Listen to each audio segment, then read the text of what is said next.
Aloha! It's on at Covert. I'm coming to you from my battleship here on the beautiful island of Oahu. This week on the Covert Code, the topic is From Maui to Milan. How Gen Z marketing has evolved.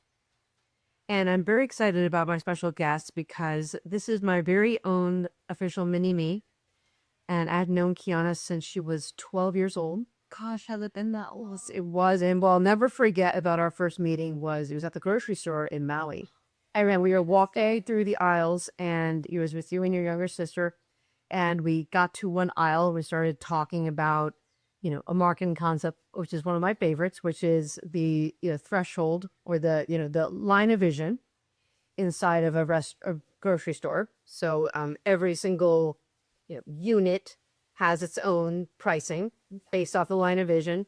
And I was talking about it and Kiana just like lit up. It's hard, like her eyes just light up. And flash forward, she came and helped me with multiple photo shoots, and one that I thought about today because you were down there in Chinatown was the Diamond Bakery. I literally told Emma when we were scouting together in Chinatown about that exact shoot that we did. Yeah. And George was there, and it was great. And you were like 16 on that one, Yep. I think. Yep. And then she ended up going to the Moata, or I can't even sound worse. Bentley. Falcons Bentley. And now, so proud, she is brand manager in Maui at a very special brand. Tell us all about it. Yeah, I'm the brand director of Acacia. I do 360-degree marketing for them, as well as brand storytelling, creative direction, and yeah, I'm really glad to be part of the team, part of a brand that I followed since I was 15 years old, actually, is when I bought my first Acacia.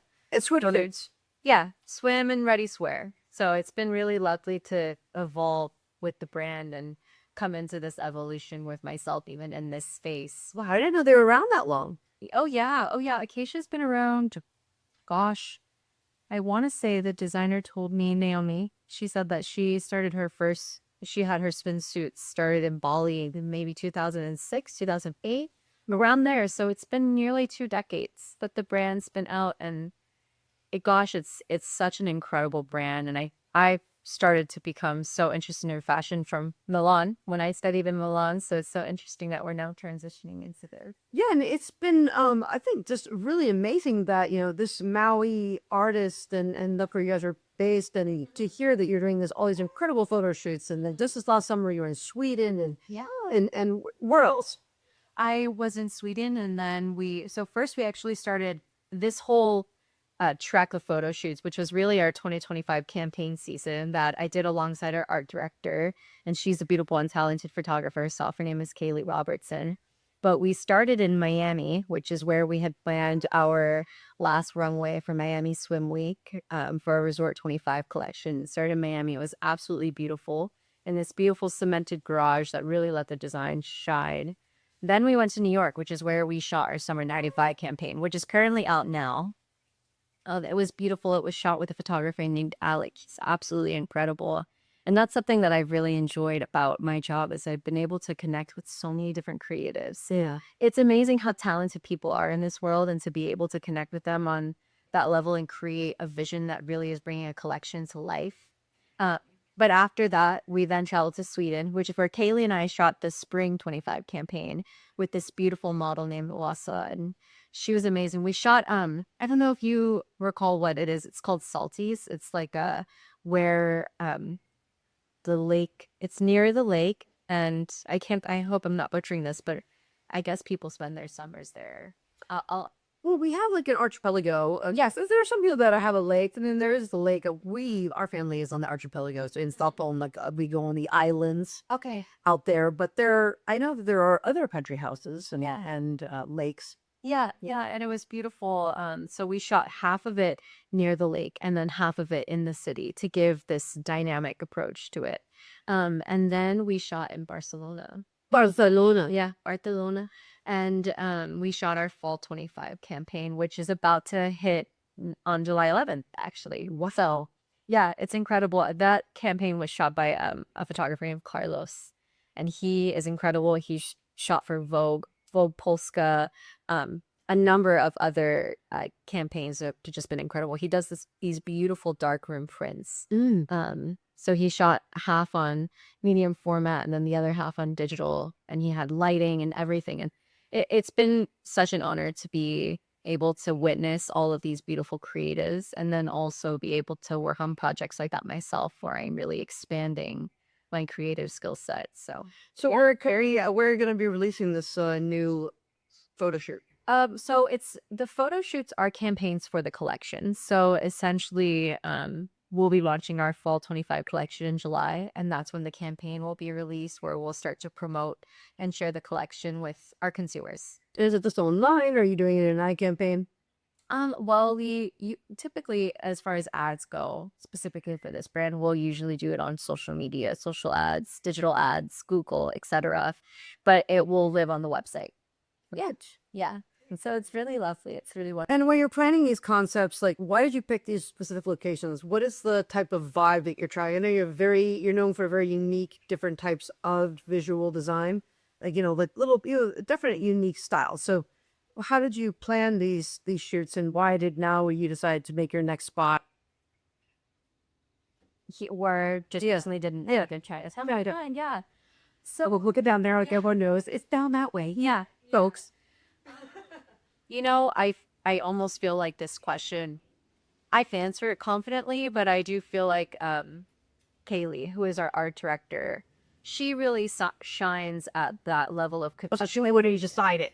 Yes, she is the one who kind of brings to what her and I will essentially decide together on where we're going to shoot and the direction and vibe. But I do feel like it's her role that really creates that vision for us and then relays that to the photographers and creatives that we work with. And it blends sometimes because her and I will often be shooting together. There are times when we're the photographers, so we're creating the vibe together. But as far as location goes, I think that really goes to the core ethos of like where we'd like the brand to head, because the brand is known as a swimwear brand. But I think in the last few years, the designer has really evolved. And so now we're moving into the direction of wanting to showcase the brand as pieces that women who are worldly can wear. You know, someone who wants to travel the world, who wants to go to Just aspirational. yeah, aspirational. And I mean, isn't that really like, I think just like going off of the primary topic of this, it's like,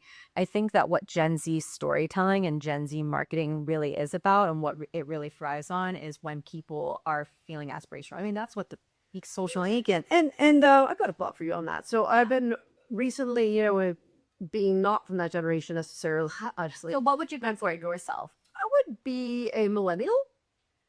Yeah, I think so. I mean, yeah, I think so. But what is the Gen Zs that either we're calling it right now, like at least I'm calling it, we're calling it though. I would say is like the we or me generation, right? So and what we're seeing with the media choices and the content, right, is that it's very like I've got to check something off the list, and when I say that, it's because I say it's aspirational, it's like, and but that's almost like it misses something sometimes. I feel like about the experience because they're like waiting to see or go. I want to go here. I want to do this. I want to check off this location.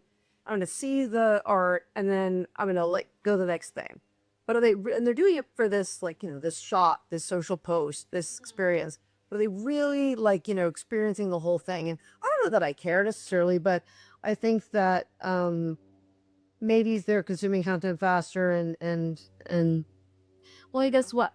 Okay, so why do you say you don't care? Is it because that consumer is well, there's nothing to go. As long as if from a marketing perspective, yeah, it doesn't really matter to us, right? As long as they're gonna keep coming, we don't need them to come if it depending on what you're selling. yeah. But it does matter if you're a restaurant, and this does happen. When I work with influencers for restaurants, and what happens is they all come and then their community comes and then they check out their list and they don't come back.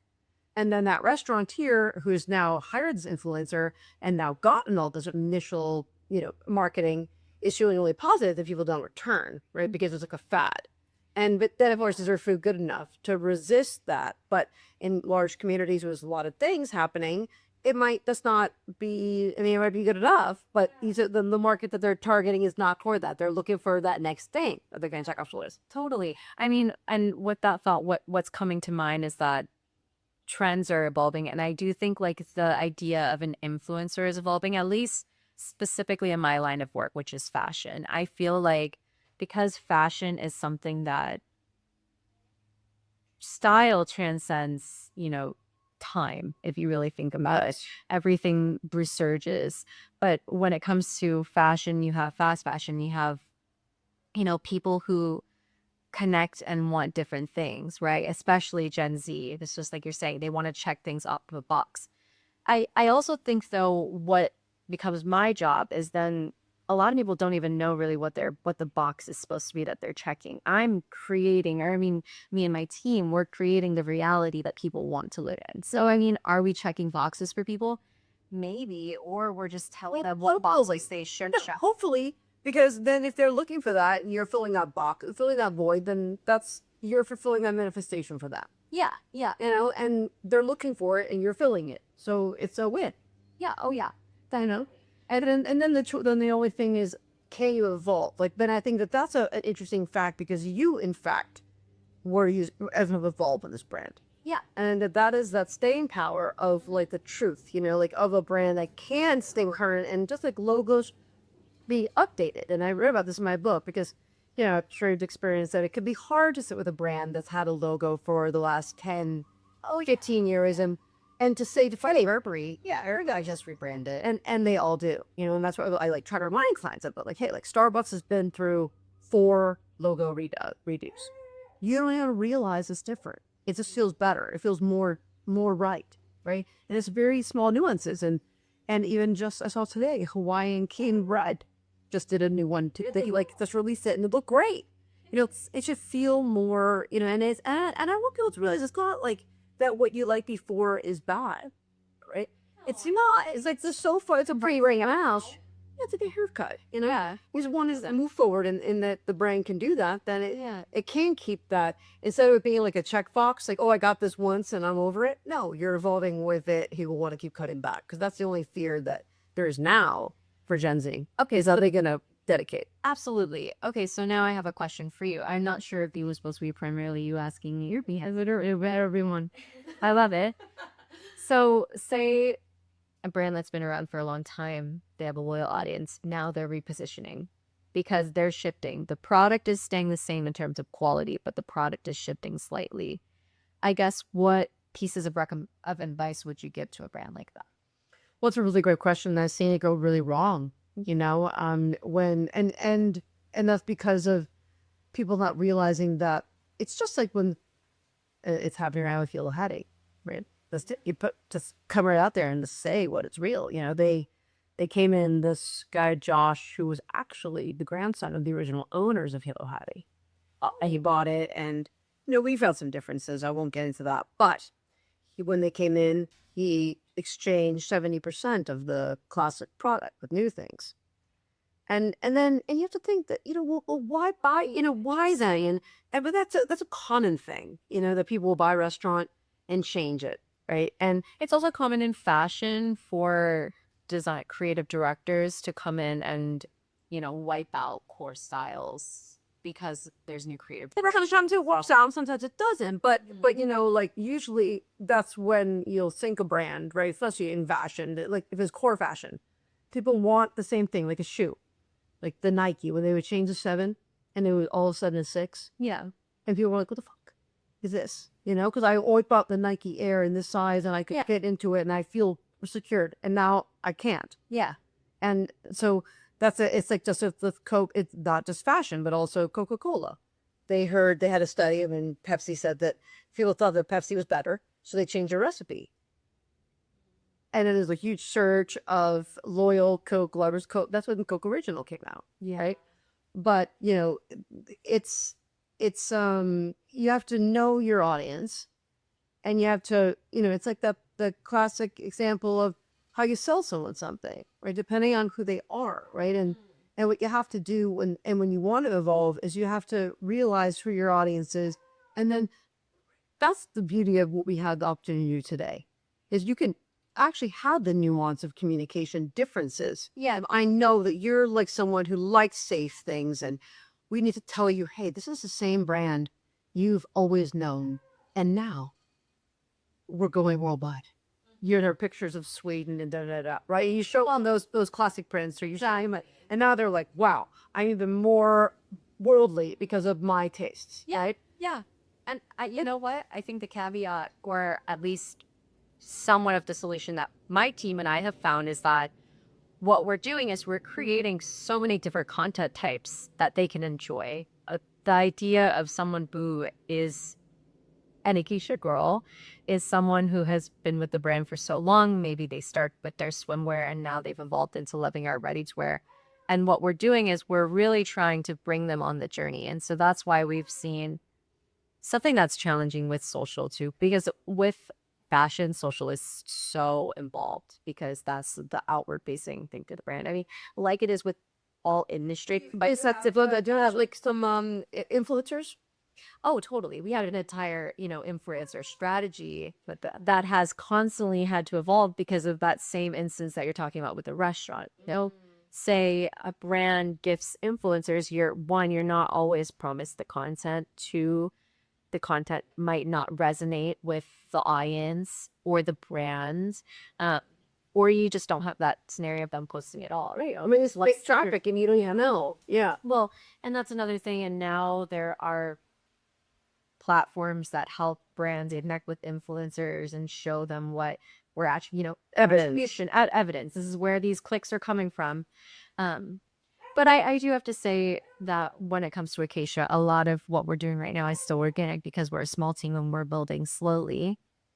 And something that the creative team, which really Kaylee and I have helped to find, is that the different content types have been what's most resonant with our hits words. Being able to, we now have an Instagram channel where we're telling people about our behind the scenes process. Kaylee will do a little voice memo where she's like, this is how I made this mood board that then translated into this. Nice. So it's really, storytelling is so much deeper than really just telling like a campaign story. Say a woman's in, the Amalfi Coast and she's enjoying her life. She's wearing an Acacia and we just captured that, right?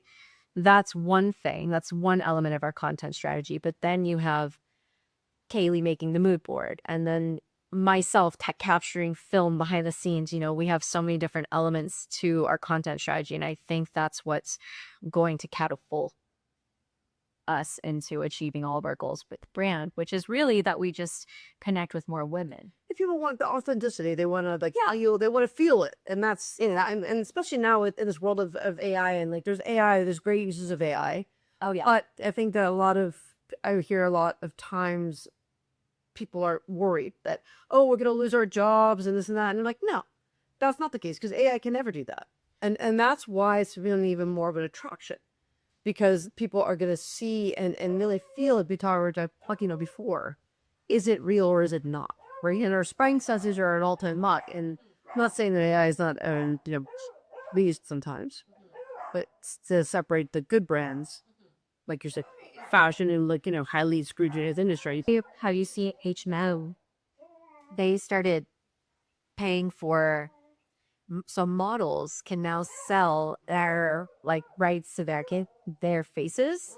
And so now like, brands are creating AI campaigns. And I think that's been a topic specifically in the fashion industry is, where is that going to take? But then it's also like if people can create fake campaigns, how do people even really know how clothes fit? And I think it goes deeper. It's like why fashion, fashion is at the intersection of, art and culture, design, and which is why I love it so much because it has all of those. Yeah, and you know what? Here's the thing. What the AI can't do is do what you're doing right now. That's true. Because we can recreate the commercial, but you can't recreate the recreation of that commercial because that's the AI. Yeah, and you're doing the other side. So that's when the authenticity is like founded. If you see the full picture and then the trust is built. Yeah. That's what I'm saying is that's why it separates you from others. Yeah. It's also that teamwork. It's like Kaylee and I will sit down and we'll have these brainstorming sessions where it's just like, yes, we need to do this. It's like fireworks coming out of us. But AI can't recreate that. They can't have those little mini brainstorming sessions where, for example, her and I were like, okay, for right now where we have a sale going on and we were like, oh, we're going to do a bunch of sticker case and videos. So, for example, Chelsea, the artist I was talking to you about, she just recently became like our marketer brand year, and she plastered a bunch of bikinis. And we took a video of bikinis just cracking with plaster. Ailey that did a video herself where she submerged bikinis in silicone, and now it's like silicone. It's different forms of AI or ASMR. Where's those, Adley? ASMR, it's like a sensory thing. You know, when Emma's with her slime, and it's like you see videos of like slime or it's basically sensory content that's specifically related to sound, I would say, or feeling. You must have seen it, but that's an example of a content strategy that we're now testing. And I'm like trying to figure out where to like we weigh that bit back into AI. That's like you can't have those conversations without team, without you can't decide for a not for a brand. We can't do things, and we have to keep teaching it what we want it to be. Yeah, You know? exactly. And then I think the whole idea here is that let it do everything we don't want to do, and then we can spend our time doing that. Yes. You know, and then what is this like? Yes, like go world. I mean, also like go figuring out where you bring the most value. I think that's something that has been really important to me with my career is figuring out how I can spend my time bringing the most value rather than spending my time doing tasks that say maybe I'm able to do, I'm capable. It's like, when am I bringing the most value? It's going to be the ideation, the execution of strategy, etc. I think so. So tell me, where do you see yourself in the next 5 years? Oh, that's such a heavy question for me because I feel like I've been thinking about that so long. I don't know. I think in the next 5 years, I'd like to see myself having a project of my own that I feel can inspire people, specifically women. I right now I'm in the middle of working on a project called Union, and it's with Kaylee, actually. It's a network, I think, for right now, of women who are in, say, the creative space, the freelancing space, who really just want to learn about how they can capitalize on their skill set.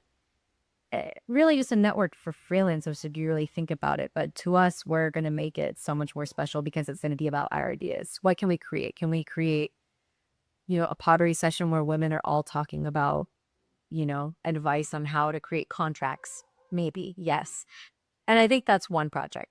I guess when you ask where I could be in 5 years, it's having multiple projects that inspire women, inspire creatives, inspire like thoughtful conversation.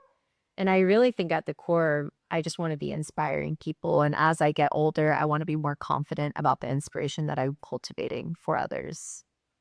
Yeah. Wonderful. Where do you see yourself in 5 years? Gosh, in 5 years, I just think how that I'm not even sure where I'll be in 5 years, but I definitely know that, Well, I guess it's a loaded question because we were just talking about when you're thinking about prediction. It's like, where do you see yourself in 5 years? Am I thinking too far ahead even? yeah, no, I think that, when I think about how much I've done in just the last 2 years, and then I just think that it's just all speeding up and slowing down at the same time. And so I think that I'll be on the way to where I am already, I'm already there and I'm just going to be further along. Yeah, I know it, but there. Yeah. especially because if you think about where you were 2 years from now, I'm sure it's like you could have already predicted where you're going to be, where you are now, right? You probably could have already predicted that too. I could, I get manifested it. You've done so much, maybe even so much more than picture. I feel that way for myself too. Since like our last campaign season, I'm creating now full editorials by myself, in Chinatown, and I'm connecting with creatives. It's so interesting because I'm also having so many different coincidences and synchronicities with the creatives that I'm working with, specifically for Acacia, but also just in my own personal like conversations. It's crazy. It's wonderful. Yeah. Yeah. Yay, world. Well, we'll wrap it up there. So to connect with Kiana, you can find her on LinkedIn and then tell them how they can find your work. You also have your own website. Yeah. KianaKanoa.com. And you do your some private advertising work there with some real estate agents and whatnot. Yeah. Actually, if you go to my website, you can request my full portfolio. And then if a project aligns, you can just reach out to me. Or I'm sure at some point it will come naturally. Yes. Because of how that works. That's great. We'll manifest it. Well, thank you so much for being here. And please join me next week on the Covert Code as I interview another industry expert in a topics to help you succeed on and offline. I'll see you in the pixels. Aloha.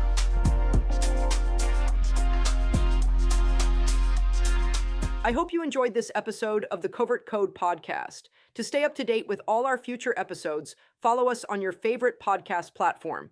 Your support means everything to us. Please take a moment to leave a review and share our content with your friends and colleagues on social media. Your feedback helps us improve and reach more digital innovators like yourself. See you in the pixels. Aloha.